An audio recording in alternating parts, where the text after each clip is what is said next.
thing we have to fear is in war, fear itself. there is no substitute for victory. Let us never negotiate out of fear. We stand undivided, forever united, fighting hand in hand for the liberty we've earned, for glory and honor, for our sons and daughters, ever mindful of the lessons we've learned. Let the torch of freedom burn.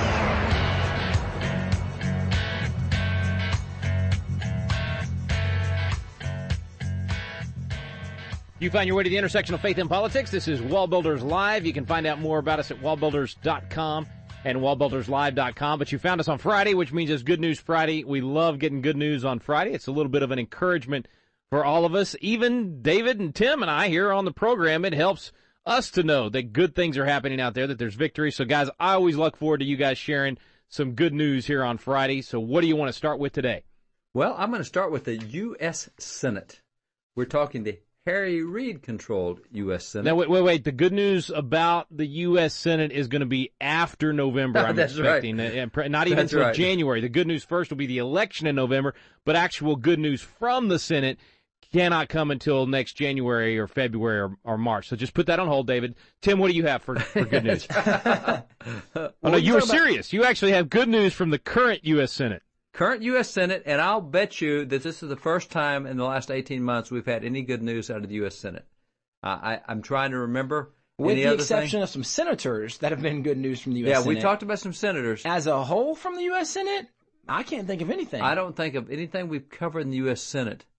But this deals with the World War II Memorial. And for people who have been to the World War II Memorial, it's an impressive memorial. I love seeing the honor flight guys go there. You remember that when we had the government shut down and they tried to block off the World War II Memorial in D.C., which is an open-air memorial, and it doesn't require anybody to be there for it. They tried to block it off, and the veterans stormed through that.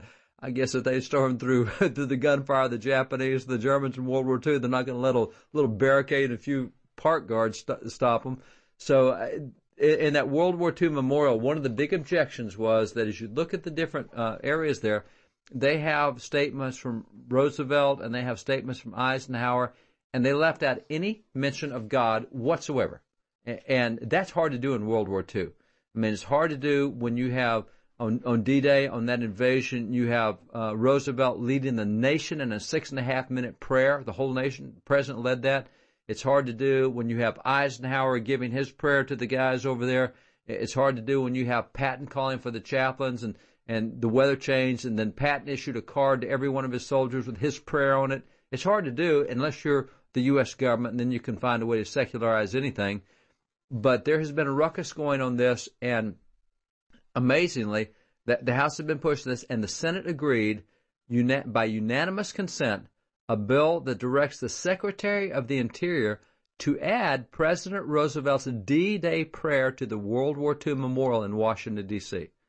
And that is no small feat, to have that prayer from FDR, who's seen as one of the leading liberal Democrats, this big God prayer added to the memorial. It's really, really good stuff. That's awesome. Yeah, that's fantastic. That's big news, and it makes a difference. I mean, when people go walking through those memorials, when you see those words etched in stone like that, it has a huge impact. And by the way, let me recommend something. Tim Barton did a great little piece on that D-Day prayer, and the piece he's done, you can go to WallBuilders, you can open it, you can go to our WallBuilders channel on YouTube, look under WallBuilders, and you'll see that piece, and it's really cool where Tim actually shows you the prayer that was offered by FDR at that point, and you actually get to hear part of the prayer. We actually have the audio of part of that prayer, and so you see the part of Truman and the part of Roosevelt and the part of Eisenhower that were so God-centered on D-Day. So let me recommend folks just go to WallBuilders or go to the YouTube channel for WallBuilders and look at that D-Day section that Tim did. It is phenomenal stuff out of the library. Good stuff, guys. Hey, let's take a quick break. We'll come back and get some more good news. Stay with us here on WallBuilders Live.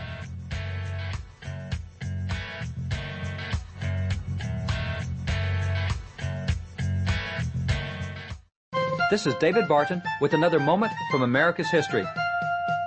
In several decisions over recent years, the Supreme Court has consistently ruled that it is unconstitutional for the government to encourage religion. Did our founding fathers agree with this? Consider the words of Henry Laurens, a signer of the Constitution and a president of Congress. Henry Laurens declared, "I had the honor of being one who framed that Constitution.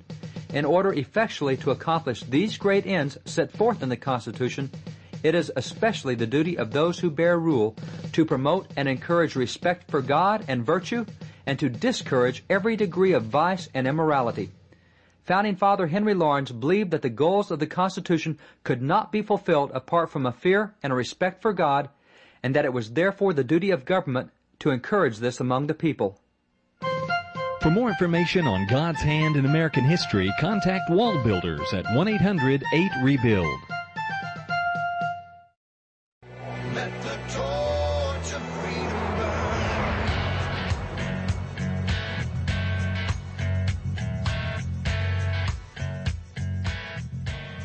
We're back. Thanks for staying with us here on WallBuilders Live for Good News Friday. We've already broken all the rules. We actually had good news from the U.S. Senate, which is surprising in and of itself, but a great place to have it right there at the World War II Memorial. Where do you guys want to go next?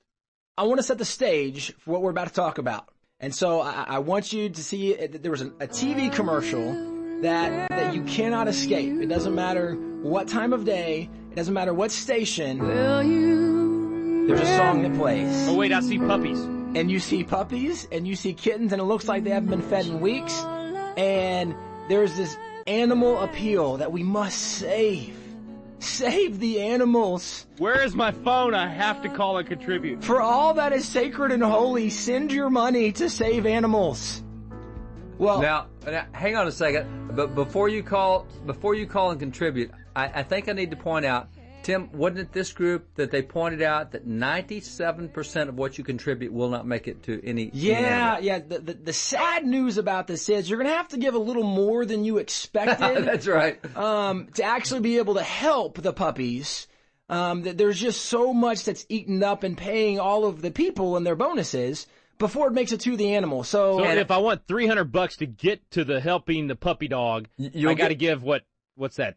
I don't know, 97%. Well, what do I got to give, guys? Let's say it this way: if you give $300, $9 will make it thereabouts. So I'd have to give like $9,700 if I want $300 to get to the dog. Yeah, somewhere in that vicinity. And I will point out that the American Institute of Philanthropy, or what's called Charity Watch, they point out you should never give to any charity where at least 60 cents out of the dollar doesn't actually make the target for which that charity exists. So there's a little bit of difference between 60%, and I think it's 3%. It's somewhere in that percentage with the reports that I've seen on it. So, it's not, but anyway, back to you, Tim. It's not good, but it's this whole notion of this animal rights activism that we have to save the animals. And now, by the way, I'm not opposed to animals. We have pets, we have dogs, we have cats. We love animals. I love animals. Now, I'm not confused about the created order of which God established creation. However, I do love animals. But this animal rights activist stuff, it gets a little ridiculous. Some of the claims they make, some of the things they do in quote-unquote defense of the animals. Well, I don't know if you guys remember, there was a series of attacks that came against the Ringling Brothers Circus. And we've seen attacks against circuses for years. Well, there was a big attack that came against the Ringling Brothers Circus from really a group of animal rights activists. And the good news is that the court has really sided with the Ringling Brothers and the circus, and they just won a $16 million decision from these animal activists because they were saying, well, you abuse the elephants and all this abuse that you do. Well, come to find out, they weren't abusing animals, as was being claimed that they were doing. And so they've been vindicated from this, and now they've received money from the court, and they said they're going to take that money and they're going to put it into making shows for families and for kids to be able to come enjoy once again. And so the good news is the Ringling Brothers will be back in action, being funded by the Animal Rights Department. So great news. So was it like a defamation type deal? Well, see, what happened was the groups like HSUSA, which is Humane Society of the United States of America. HSUSA is a massive, massive group. I think their budget, what is it, $92 million a year, and they sit in D.C. and lobby, and so they've got what's called a soaring bill going through the Senate right now. Senate voted on the soaring bill. And it would essentially make it illegal to put horseshoes on your shoes. So if you shoe your horses, that's an act of cruelty. And I mean, this is how far they've gone. And the U.S. Senate has actually taken this up and having a vote. Now, the House is not doing it, but the Senate is. So this group, they've gone after the circus. They've gone after rodeos. They've gone after Kentucky Derby. Their belief is that any domestication of animals is a bad deal for the animals, that they need to be in the wild. So they oppose every breed of cattle. They oppose Charolais, Angus, Herefords, because if they're in the wild, there wouldn't be breeds of cattle. They would all just be interbreeding with one another. Yeah, then they'd have all the incest that goes with it, too, and they'd have all the disease and sickness. They'd be scrawny little critters. So they're opposed to human intervention with anything. What they had was a plant inside Ringling Brothers, and this guy was paid to bring suit against Ringling Brothers Circus. So he got big bucks to bring a suit against, and then they can say, oh, look, there's a lawsuit against Ringling Brothers for all this abuse and cruelty. It was a trainer who was paid $200,000 to bring this lawsuit, and when the court found out he was paid to do this, they said, well, you can't have a paid plaintiff in this situation. So the case was removed, but this is where the defamation suit and other things continued, and this is where they got a $16 million settlement. Which, by the way, we understand if you're getting a settlement, that means you were going to win the decision. And a settlement is what they want to pay so they don't have to pay more in the long run when you ultimately win that decision. And so it was a trainer who was paid $200,000 by the animal rights activists to bring an accusation that they were mistreating the elephants, which come to find out they were not doing it at all. And so the suit now was finally settled out of court for $16 million. And this group, HSUSA, has been able, under the Obama administration, to really get its feet deep into the U.S. Department of Agriculture. And so what they're doing is they are taking these animal rights activists and trying to shut down horse shows, trying to shut down all sorts of things. They're trying to shut down what they call puppy mills, which are breeders, which when you buy a dog, you often buy these puppies from these folks. Well, they keep showing them in negative lights, and they show the worst abuse they can possibly show, and this is what's happening to all this. So this group and the USDA has really got a foot in there, and there's now a bunch of congressmen trying to expose that and get them out of there. Because now, Rick, the Department of Agriculture promotes agriculture, right? I mean, they regulate and promote. On the Department of Agriculture website, they actually have ads now for meat-free Mondays. Really? Meat-free Mondays. That really because that's really promoting the beef industry. That helps the beef industry, Bubba. Meat-free. So I'm trying to think of what agricultural promotion that's. Well, I guess maybe it's some sort of vegan thing that I don't know somehow is agriculture. But if you promoted like eat corn on Mondays, that's one. But to do a negative doesn't make any sense because you're not favoring something. You're just anti something that is part of your department. So it really is funny. So this is a massive victory because, as Tim pointed out, they would have been paying more than this. This is what they agreed to settle for.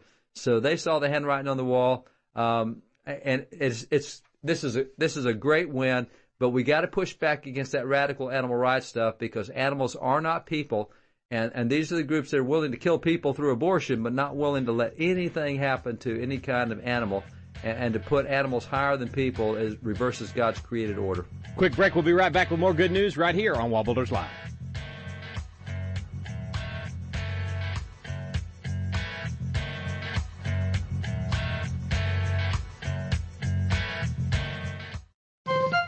This is David Barton with another moment from America's history.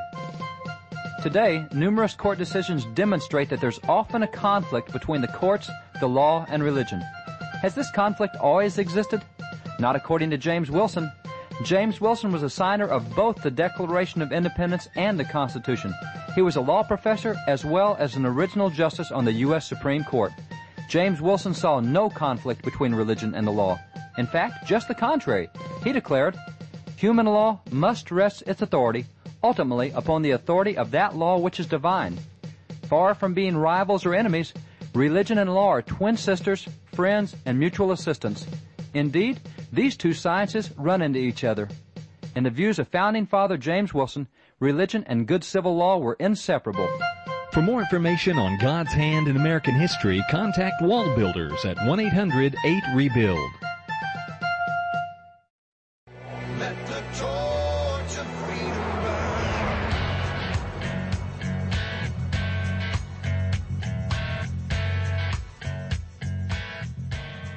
Thanks for staying with us. We're back on WallBuilders Live, back here with Tim Barton and David Barton, talking about good news from across the nation. What's next, gentlemen?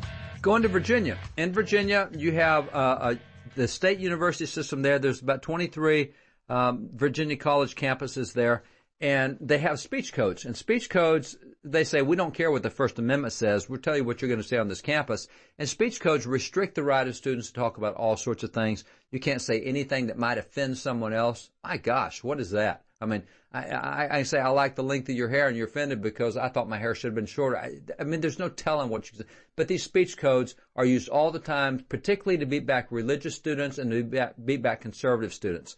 And so there are violations of the First Amendment. And so Alliance Defending Freedom went after those speech codes in Virginia and reached an agreement, a consent order, that all 23 Virginia college campuses will remove all their speech codes. You're back to having the First Amendment for your speech code in Virginia college campuses, and that's great news, and that comes from Alliance Defending Freedom, and they do great work on this kind of stuff. Excellent stuff. Tim, how about you? Well, we'll go to Texas, and down in Corpus Christi, some great news on the life front. Because of so much of the legislation that has come down in Texas, with so many pro-life elected officials, with our legislators and our senators in Texas, we have passed laws that to be an abortion facility in Texas, you have to have admitting privileges into a local hospital within 30 miles of the abortion clinic. Well, because of this, in Corpus Christi, they have one abortion practitioner, and he is now retiring because he's not going to maintain admitting privileges, and they cannot find anybody else to come work that facility, and so they are having to close this facility in Corpus Christi, which is great news on the life front because that means now countless babies are going to be saved from this mass genocide and murder because, yet again, we've passed another law supporting human life. And by the way, this is going on all over the state of Texas, that hospitals are refusing to associate with these abortion doctors. Now, hospitals give admitting privileges to all types of doctors, but man, they just don't consider these guys to be in the medical profession in a lot of ways. And so I find it interesting that the free market in Texas, and a lot of hospitals in Texas are not what we would call pro-life. I mean, you get into San Antonio, you get into Houston, you get into Dallas, you get into the urban areas. These tend to be very blue areas. And even these hospitals are not giving admitting privileges to these doctors, which tells you this is not about women's health. This is about the low quality of, if you will, medicine, and I use that in quotes, that's practiced in those facilities. I'm losing count, guys. We've had pro-life good news. I don't know how many weeks in a row now on Fridays. It's pretty remarkable, and seems like every week. Wait a minute, Rick. Just before you think it's a trend, let me interrupt you. I'll give you something that'll bring you back down to earth. Okay. All right. The Presbyterian Church USA, now PCUSA had their national convention, and they brought up a resolution that would support a resolution that would condemn killing babies if they're born alive during an abortion. So abortion's going on, the baby survives the abortion, and the baby is alive there outside the womb, and this resolution condemns the killing of babies after they're born alive. And the Presbyterian Church USA defeated that motion with 78% of its delegates. So here's a mainstream denomination that 78% of its delegates say, we think it's fine to kill a baby laying alive on a table outside a womb. If it survives an abortion, go ahead and kill it and put it out of its misery. So, talk about cold water. Oh, see, I know we've had so much good news, but I'll tell you, if there's good news to this, it's that this denomination continues to shrink in size. Yeah. The more they do this, the less relevance they have, and the more people say, you know what, you're not a church we want to attend. You talk about radical. I mean, you're talking about a religious institution here, a church that's supposed to be based on the gospel of Jesus Christ, saying it's okay to kill a baby, let a baby die that's actually out of the womb. I mean, that's how radically pro-abortion they are, and how much they're controlled by those pro-abortion activists. But you're right, David. I mean, that also helps us to realize, even with all this good news out there, that there's no reason for us to rest on our laurels, to lay back and say we're not going to continue to fight because there's so much good news coming in. That just lets you know this is still something that we have to continue to act on and continue to fight for. Got to take a quick break. We'll come back and we will get some more good news right here on WallBuilders Live.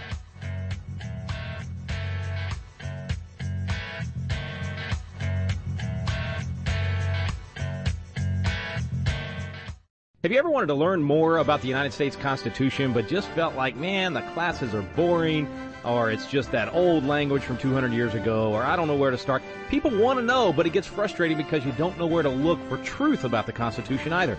Well, we've got a special program for you available now called Constitution Alive with David Barton and Rick Green, and it's actually a teaching done on the Constitution at Independence Hall in the very room where the Constitution was framed. We take you both to Philadelphia, the cradle of liberty in Independence Hall, and to the WallBuilders Library, where David Barton brings the history to life to teach the original intent of our founding fathers. We call it the Quick Start Guide to the Constitution because in just a few hours through these videos, you will learn the Citizen's Guide to America's Constitution. You'll learn what you need to do to help save our constitutional republic. It's fun, it's entertaining, and it's going to inspire you to do your part to preserve freedom for future generations. It's called Constitution Alive with David Barton and Rick Green. You can find out more information on our website now at WallBuilders.com.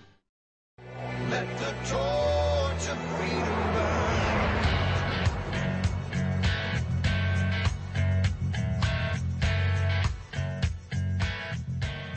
We're back at WallBuilders Live, and it's Good News Friday. We've got some more good news for you here. Last segment, we were talking about some of the pro-life good news out there. We had, David had to be the bummer and give us a little bit of bad news from one denomination, but we also know that it's a shrinking denomination, and they've just been so far out there and so radical. So now we're back to good news. Well, and Rick, one tag on to that notion. You mentioned right before we went to break that we cannot lose our vigilance in fighting for this issue just because we've seen so many positive things, and we have. I mean, the good news is you're right. Almost every single time we get together, there's a new piece of information, a new story that's come out about how we are winning this life battle. And so it really is positive news. However, then you see stuff like this where an entire denomination is going, no, we think murder of live babies is really okay.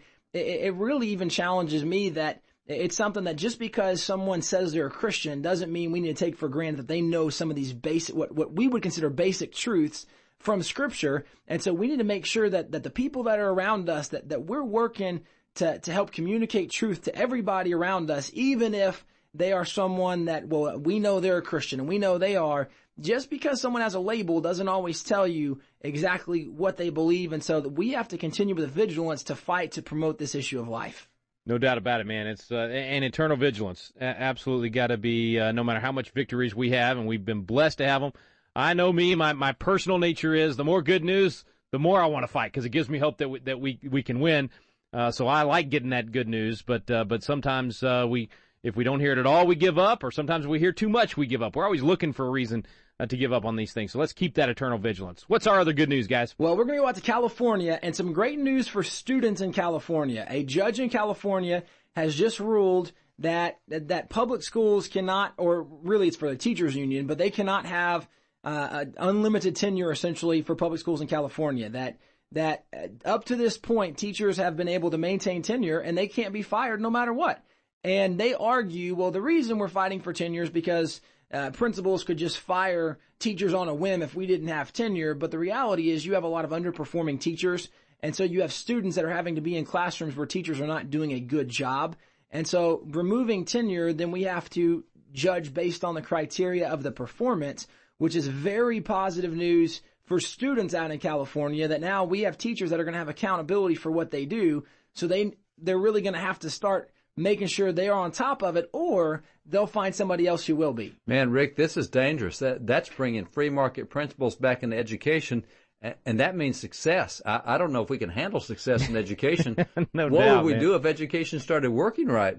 Well, in case we get too excited, let's just realize that it's a big ship that's got to be turned around here with very few free market principles affecting it. So this is great news, but it's going to be a tip of the iceberg kind of deal, but at least it's headed in the right direction. Well, and one of the things, too, guys, with the story is there were a lot of schools and school districts that were watching to see what happened in California because of this teacher tenure thing. This is something that a lot of states deal with.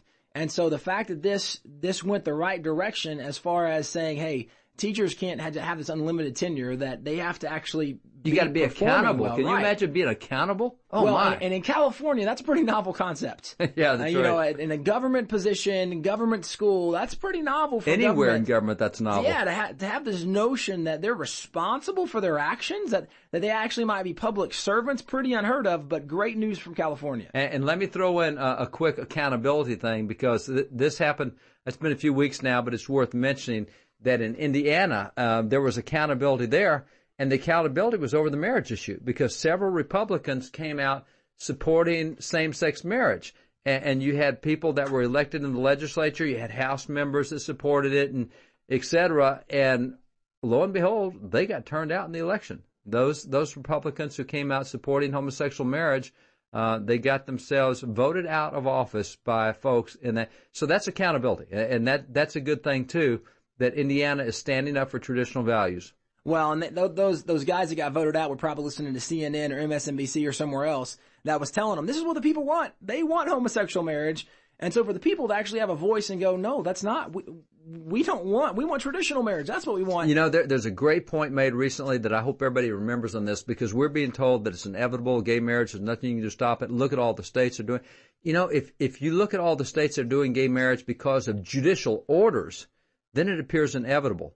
But if you look at the states that have voted on it, then it is not inevitable. So the only momentum that the other side has going right now is unelected judges forcing the entire state to have gay marriage when they did not want it by striking down their state constitutions. In fact, not only does it not look inevitable that we lose, it looks positive that we could win if you actually look at how the people are voting. That's right. That's what exactly the people right. actually want on this.